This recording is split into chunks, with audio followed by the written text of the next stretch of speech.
ಎಲ್ರಿಗೂ ನಮಸ್ಕಾರ, welcome back to my channel. ನಾನು ಇವತ್ತು ನಿಮಗೆ ನಮ್ಮ ಹಳ್ಳಿ ಮನೆನ ತೋರಿಸೋಣ ಅಂತ ಅಂದ್ಕೊಂಡಿದ್ದೀನಿ. ನಮ್ಮ ಮನೆ ಇರೋದು ಊರಿಂದ ಸ್ವಲ್ಪ ದೂರ ತೋಟದಲ್ಲಿರೋದು. ಇಲ್ಲಿಗೆ ಬಂದುಬಿಟ್ಟು ಈಗಾಗಲೇ ಒಂದು 25 ವರ್ಷ ಆಯಿತು. ಸೊ ನಮ್ಮ ಮನೆ ಹೀಗಿದೆ. ನಮ್ಮ ಮನೆಯಿಂದ ಹೊರಗೆ ಬಂದ ತಕ್ಷಣ ಇದು ನಮ್ಮದೇ ತೋಟದಲ್ಲಿರೋದ್ರಿಂದ ಅದರಲ್ಲೂ ಈ ದಿನದಲ್ಲಿ ತುಂಬ ಬೆನಿಫಿಟ್ಸ್. ಏಕೆಂದರೆ ಈ ಬಿಸಿಲು ಕಾಲದಲ್ಲಿ ನೆರಳಿರುತ್ತೆ, ತಣ್ಣ ಗಾಳಿ ಬೀಸ್ತಾ ಇರುತ್ತೆ. ಮನೆ ತೋಟದಲ್ಲಿದ್ದರೆ ಇರೋದಕ್ಕೆ ತುಂಬ ಜನಗಳಿಗೆ ಇಷ್ಟ. ನಮಗೆ ತುಂಬ ಸ್ಪೆಷಲ್ ಅಂತ ಏನಂತಾರೆ, ಯಾಕಂದರೆ ತುಂಬ ವರ್ಷದಿಂದ ಇಲ್ಲೇ ಇರೋದ್ರಿಂದ. ನೋಡಿ, ಇದು ಬೆಲ್ದಣ್ಣು. ನೀವು ಕೇಳಿರ್ತೀರಾ, ಕೆಲವರು ನೋಡಿರ್ತೀರಾ. ಇದು ಬೆಲ್ದಣ್ಣಿನ ಮರ. ಇದು ನಮ್ಮದು ಹಸುಗಳನ್ನ ಕಟ್ಟೋದಕ್ಕೆ ಅಂತ ಮಾಡಿರೋದು ದನಿಯನ್ ಕೊಟ್ಟಿಗೆ. ನೀವು ನೋಡ್ತಾ ಇರ್ಬೋದು, ಇದು ನಮ್ಮ ತೋಟ. ನಮ್ಮ ಮನೆ ಹಿಂದೆ ಮುಂದೆ ಹತ್ತಿರದಲ್ಲಿ ಮನೆಗಳು ಯಾವುದೂ ಇಲ್ಲ. ಪಕ್ಕದಲ್ಲಿ ಹುಣಸೆ ಮರಗಳಿದೆ. ತುಂಬ ದೂರನೇ ಇದೆ ನಮ್ಮದು ಊರಿಗಿನ್ನ. ಆದರೆ ಇವಾಗ ಸ್ವಲ್ಪ ಮರಗಳು ಆಗಿದ್ದಾವೆ ಬಿಟ್ಟರೆ, ಮೊದಲು ಇದು ಸಿಂಗಲ್ ಮನೆಯೇ ಇದ್ದಿದ್ದು. ಮನೆ ಹತ್ರ ಸ್ವಲ್ಪ ಅದು ಇದು ಗಿಡಗಳು ಅಮ್ಮ ಹಾಕ್ಕೊಂಡಿದ್ದಾರೆ. ಮೆಹಂದಿ ಗಿಡ, ಕರಿಬೇವಿನ ಗಿಡ, ಹೂವಿನ ಗಿಡಗಳು. ಇದಕ್ಕಿಂತ ಜಾಸ್ತಿ ಹೂವಿನ ಗಿಡಗಳಿತ್ತು ಮೊದಲು. ಇವೊಂದು 5-6 ವರ್ಷದ ಹಿಂದೆ. ಇವಾಗ ಅಮ್ಮ ಗಿಡಗಳೆಲ್ಲ ತೆಗೆದಿದ್ದಾರೆ. ಹೂವಿನ ಗಿಡ ಜಾಸ್ತಿ ಇಲ್ಲ. ಪೂಜೆ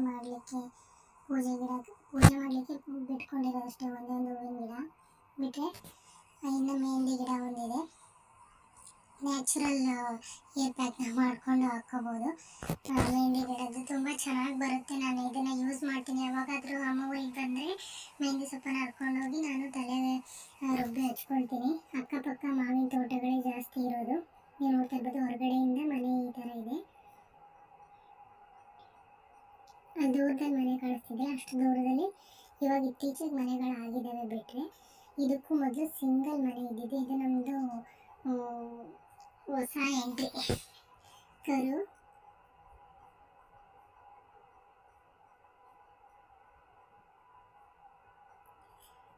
ಇದು ಹುಟ್ಟಿ ಒಂದು 15 ದಿನ 20 ದಿನ ಆಯಿತು ಅಷ್ಟೇ.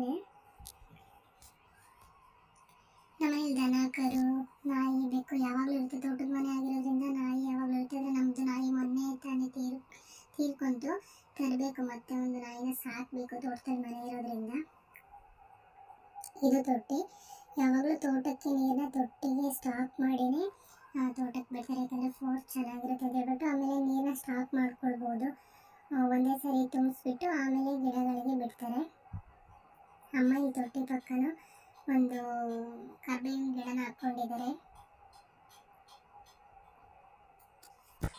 ನೋಡ್ತಾ ಇರ್ಬೋದು, 3 ಕಡೆಯಿಂದ ಪೈಪಿಂದನೂ ನೀರು ಬರುತ್ತೆ. ನಮ್ಮ ಮನೆಯಲ್ಲಿ ಇಲ್ಲಿ ಕುಡಿಯೋ ನೀರಿದೆ. ಫಿಲ್ಟರ್ ನೀರೆಲ್ಲ ನಮ್ಮ ಮನೇಲಿ ಯೂಸ್ ಮಾಡಲ್ಲ. ಅಕ್ವಾಗಾರ್ಡ್ ಆ ಥರದ್ದು ಏನೂ ಹಾಕ್ಸಿಲ್ಲ ನಮ್ಮಮ್ಮ ಮನೆಯಲ್ಲಿ.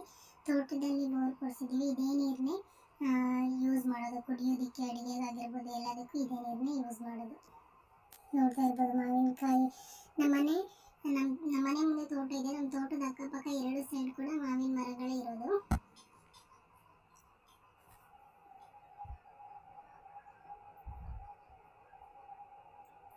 ನೀರಿನ ತೊಟ್ಟಿ ಹತ್ರ ಇರೋದ್ರಿಂದ ಹಕ್ಕಿ ಪಕ್ಷಿಗಳು ಜಾಸ್ತಿ.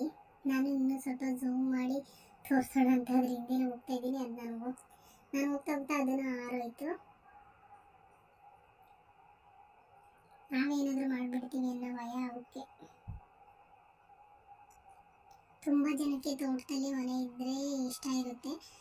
ನಮಗೂ ಇಷ್ಟನೇ. ಆದರೆ ಅಷ್ಟೊಂದು ಸ್ಪೆಷಲ್ ಅಂತ, ತುಂಬ ಸ್ಪೆಷಲ್ ಅಂತ ಏನಾದರೂ, ಯಾಕೆಂದರೆ ತುಂಬ ವರ್ಷ ಆಯ್ತಲ್ಲ ನಾವಿರೋಕ್ಕಿಂತ ನಮ್ಗೆ ರೂಢಿ ಆಗಿದೆ. ಕೆಲವರು ಬಂದರೆ ಈ ತೋಟದಲ್ಲಿ ಹೆಂಗಿರ್ತೀರಾ, ಭಯ ಆಗಲ್ವಾ ಅಂತಾರೆ. ನಮಗೆ ಆ ಥರ ಭಯ ಆಗೋ ಥರ ಯಾವತ್ತೂ ಅನಿಸಿಲ್ಲ. ಇನ್ನೂ ಮೋಟ್ರುಗಳನ್ನ ಇಡೋದಕ್ಕೆ, ಸ್ಟಾರ್ಟರ್ ಬಾಕ್ಸ್ನ ಇಡೋದಕ್ಕೆ ಅಂತ ಹೇಳ್ಬಿಟ್ಟು ಚಿಕ್ಕ ಮನೆ ಥರ ಮಾಡಿದ್ದಾರೆ, ಬಿಸಿಲಿಗೆ ಇಡೋಕ್ಕಾಗಲ್ಲ ಅಂತ. ನೀವು ಇದ್ರಲ್ಲಿ ಕಾಣಿಸ್ತಿರ್ಬೋದು, ಚಿಕ್ಕದಾಗಿ ಅದು ದೇವಸ್ಥಾನ, ಕೊಲ್ಲಾಪುರದಮ್ಮ ದೇವಸ್ಥಾನ ಅಂತ ಹೇಳ್ಬಿಟ್ಟು. ನಮ್ಮ ಮನೆಯಿಂದ ಸ್ವಲ್ಪ ದೂರದಲ್ಲಿದೆ. ಇನ್ನು ಅದ್ರ ಪಕ್ಕದಲ್ಲೇ ಒಂದು ಬಿಲ್ಡಿಂಗ್ ಕಾಣಿಸ್ತಿದೆ. ಅದು ನಮ್ಮ ಅಜ್ಜ ಅವ್ರದ್ದು, ಅಂದರೆ ನಮ್ಮ ಅಪ್ಪಾಜಿ ಅವ್ರದ್ದು ಮನೆ. ಬೆಲ್ದಣ್ಣು ಇದು ಈ ಸೀಸನಲ್ಲಿ ತುಂಬ ಕೆಳಗಡೆ ಬೀಳ್ತವೆ. ಅಂದರೆ ಇದನ್ನು ಕೋಲಲ್ಲಿ ಹೊಡೆದು ತಿನ್ನೋದಕ್ಕೆ ಯೂಸ್ ಮಾಡೋದಕ್ಕೆ ಬರೋದಿಲ್ಲ. ಯಾಕೆಂದರೆ ಇನ್ನೂ ಕಾಯಾಗೇ ಇರುತ್ತೆ. ಅದೇ ಬಿತ್ತು ಅಂತ ಹೇಳ್ಬಿಟ್ರೆ, ಅದು ಬಿದ್ದು 2 ದಿನ ನಾವು ಮನೇಲಿ ತೆಗೆದಿಟ್ರೆ, ಇದನ್ನೇನು ಅಲ್ಲೇ ಇಡಬೇಕು ಇಲ್ಲೇ ಇಡೋದಿಲ್ಲ, ತೊಗೊಂಡೋಗಿ ಮನೇಲಿ ಇಟ್ಟರೆ ಅದು 2ನೇ ದಿನಕ್ಕೆ ಮೇಗಿಲ್ ಸಿಪ್ಪೆ ಸ್ವಲ್ಪ ಹಿಂಗೆ ಸ್ಕ್ರ್ಯಾಚ್ ಮಾಡಿದರೆ ಬ್ಲ್ಯಾಕ್ ಕಲರ್ ಆಗಿರುತ್ತೆ. ಬ್ಲ್ಯಾಕ್ ಕಲರ್ ಆಗಿದೆ, ಅದನ್ನು ನಾವು ಯೂಸ್ ಮಾಡ್ಬೋದು. ಇದು ಹಣ್ಣಾಗಿದೆ ಅಂತ ಅರ್ಥ. ಒಂದು ನಿಂಬೆ ಗಿಡನೂ ಅಮ್ಮ ಮನೆ ಹಿಂದ್ಗಡೆ ಹಾಕ್ಕೊಂಡಿದ್ದಾರೆ.